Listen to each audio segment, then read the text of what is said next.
नमस्कार दर्शकों, छठ पूजा भगवान भास्कर को समर्पित एक लोक आस्था का महापर्व है। यह पर्व कार्तिक मास के शुक्ल पक्ष की षष्ठी को मनाया जाता है। इसे सूर्य षष्ठी व्रत के नाम से भी जाना जाता है। छठ पूजा सुख सौभाग्य समृद्धि संतान और सुखी जीवन की कामना के लिए की जाती है।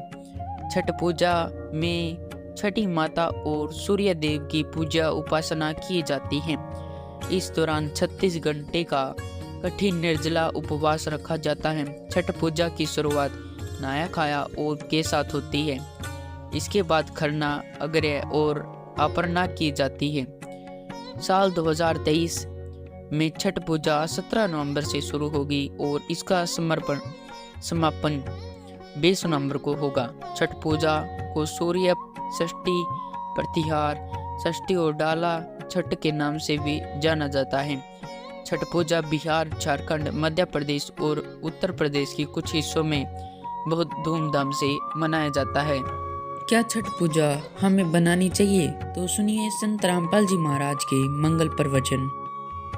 ये व्यर्थ है, यूजलेस है। गीता जी अध्याय नंबर 16 के श्लोक नंबर 23 और 24 में स्पष्ट किया कि जो शास्त्र विधि को त्याग कर मनमाना आचरण करते हैं, मनमानी पूजाएं जाप करते हैं, उनको न तो सुख होगा, ना कोई गति होगी, ना उनकी कोई उनको सिद्धि प्राप्त होगी, अर्थात यूजलेस। इसलिए 16वें अध्याय के फिर 24वें श्लोक में स्पष्ट किया गीता जी में, इससे तेरे लिए अर्जुन कर्तव्य और अकर्तव्य की अवस्था में कौन सी साधना करनी चाहिए और कौन सी त्याग देनी चाहिए। सदग्रंथों को आधार मानना, किसी के लोक वेद पर आधारित मत होना। तो श्रीमद् भगवत गीता हमारा आधार है भक्ति का, पवित्र वेद हमारा आधार है भक्ति का, साधना का। लेकिन पुराण हमारे सहयोगी हैं अध्यात्म ज्ञान को समझने के लिए। और जो पुराणों के अंदर वेदों और गीता वाला भक्ति विधि है, वो तो वेदों और गीता का ही है, वो तो हम उन्हीं से ग्रहण करेंगे। बाकी अन्य उसके अंदर उस ऋषि वक्ता, पुराण के वक्ता का अपने घर का ज्ञान है जो वेदों और गीता से नहीं मिलता, वो हमने स्वीकार नहीं करना। अब गीता ज्ञानदाता कहता मेरा एक ओम अक्षर है, नथिंग एल्स, और कोई जाप ही नहीं है। इसके अतिरिक्त कोई मंत्र जाप करता है वो अपने डले ढो रहा है, वो कंकर पत्थर इकट्ठे कर रहा है, लाल नहीं है। ये ब्रह्म सत्र का है। और इससे जो इसकी साधना करता हुआ अंत समय में शरीर छोड़कर जाता है तो परम गति को प्राप्त होता है। वो परम गति कौन सी है? ब्रह्मलोक। और गीता जी अध्याय नंबर 8 के श्लोक 16 में कहा कि ब्रह्मलोक पर्यंत वहां तक गए हुए सभी पुनरावृत्ति के अंदर है।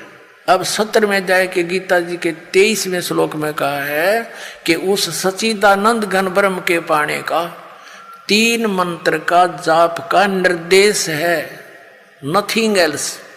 निर्देश माने नथिंग और कुछ नहीं, सिंपल ओनली डायरेक्शन।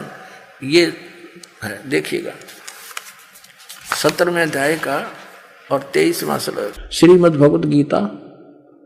अब ये 17वां अध्याय, 17वें का 23वां श्लोक है। ओम तत्सत इति निर्देश है ब्रह्मण है त्रिविध है समर्थ है ब्राह्मणा तेन वेदा च यज्ञा विहिता पुरा। ओम ओम तत् तत् सत सत, ऐसे यह 3 प्रकार का सच्चिदानंद घन ब्रह्म, उस परम अक्षर ब्रह्म का मंत्र कहा है। अब सच्चिदानंद घन ब्रह्म परम अक्षर ब्रह्म का मंत्र ओम तत् सत, उसको पाने का। ओम तो पुण्यात्मा सीधा है ब्रह्म अक्षर पुरुष का, और जो तत् है वो अक्षर पुरुष का, और सत है ये परम अक्षर ब्रह्म का। ये भी कोड वर्ड है, सांकेतिक शब्द है।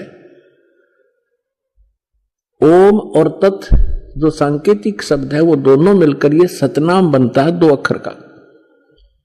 और जिसका भी आज तक मोक्ष हुआ उन महापुरुषों ने इस सतनाम का जाप किया है। और जो सत्य है वो सारनाम की तरफ संकेत है, वो भी कोई अन्य मंत्र है, वो सांकेतिक कोड वर्ड है।